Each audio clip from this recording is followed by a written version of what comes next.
All right. Hello and welcome to the 6th edition of Teaching Tuesday. This is part 2 of the How to Comp on a Jazz Blues series. It's going to be part 2 and the last video of that series. So last week we went over some real basic ways to comp on a jazz blues, and this is going to be just one version, kind of a final way, and this is kind of what I might actually play on a jazz blues. So it's fairly advanced, a little bit of a trigger warning there, but yeah, like I always do, I'm going to play it first, and then we'll kind of dissect it later. I'm also going to be playing full finger style on this one, so I can get out 4 or 5 notes at once. So I'm going to preface by saying that. But yeah, without any further ado.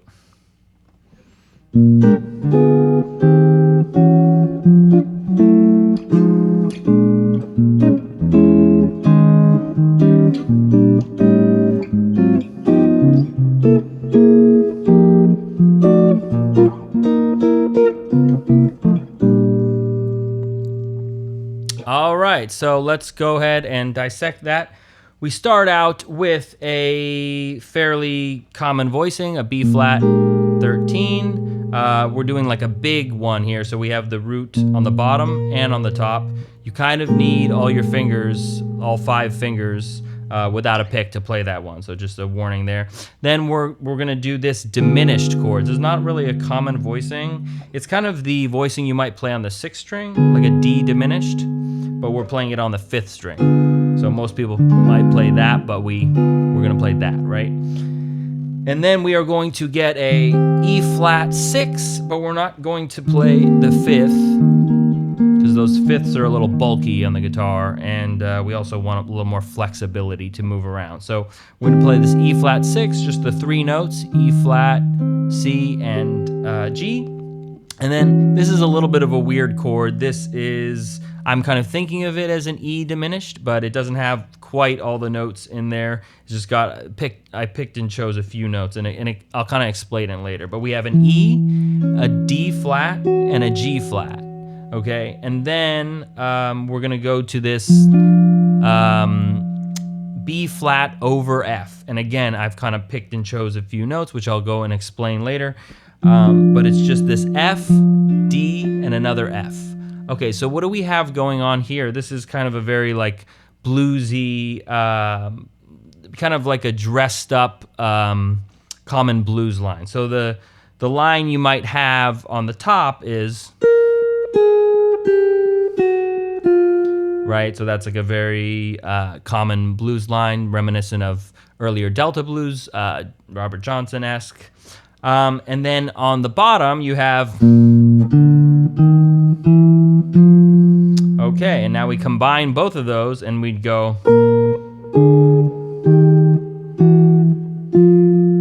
and then I'm also just filling in the middle of that too, so we actually can hear the qualities of all the chords. So we have,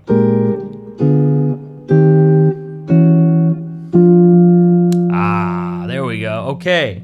So now we're moving on. This is kind of the same thing that I did in the last one. We're gonna do a little passing G flat minor to an F minor and a B flat 7, nothing crazy there. Then we are going to go to B flat minor, which I explained last time is the 2 of the 5, like this kind of 2-5 West Montgomery sort of bebop motion.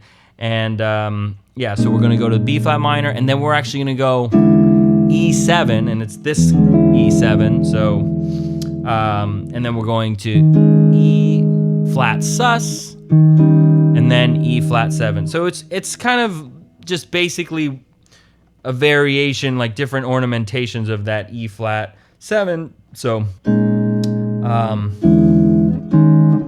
just dressing it up a little bit. And then we have some cool little counterpoint here, a little motion. So we have just a regular B flat 6, and then we're going to an A7 sharp 11, A flat 13, and then a G super altered chord. We have a flat 13 and a sharp 11. And so what we have here is we have another kind of contrary motion thing. So we have the motion in the bass going down, but we have the motion in the melody going up. Right? Very cool, right? Then we, instead of going to C minor, we're actually going to dress it up a little bit, and this is a little more bluesy, I might say, but it's something that I would do a lot, is make the 2 dominant. You can do that in a lot of situations. It's just kind of like a little trick to create some motion. But we're going to do a C13 and then a C flat 13, and then an F sus and an F7, or sorry, F13 flat 9. So again, we have a lot of kind of counterpoint motion going on here. So we have, right? The melody we're changing at the end. And then I just hit a quick B flat 6-9 here to resolve everything. But then I did this kind of line here. Right, so we have 4, sharp 4, 5. But we're doing that sandwiched in between 2 roots. And then a little 6, 2, 5, 1 here. So with a tritone sub here. So instead of going to G7, we're going to D flat 7, then to C7, F7, back to our root. And we're going to a 6, which is also an option. It's a little more an old school sound, a little more like swing, Benny Goodman kind of sound. But yeah, that's our penultimate version of comping on a jazz blues. Again, that's something that I might actually play, or somebody in the kind of bebop, hard bop vein might actually play. So yeah, I hope you guys found that helpful as always, and let me know what you thought in the comments section. Let me know if you have any ideas for next week or the next upcoming Teaching Tuesdays. Otherwise, yeah, thanks for tuning in, and I'll see you next week.